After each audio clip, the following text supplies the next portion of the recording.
Precaution: use only sketch pen for color. Treatment should be taken for 4 hours once a day. Patients should not stop their medicines immediately. Ladies should not treat themselves by pregnancy and periodic cycle. After treatment, if there is irritation, remove the color.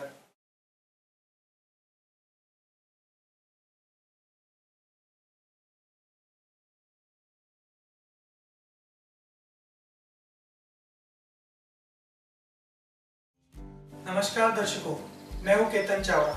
Colour therapy में आपका स्वागत है। आज हम बात करेंगे खांसी के बारे में।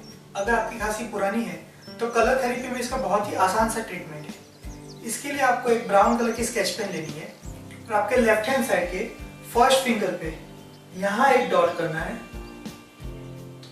मिडिल फिंगर पे यहाँ पे और इसी हाथ के बैक साइड पे एक यहाँ पे और एक यहाँ पे करना है।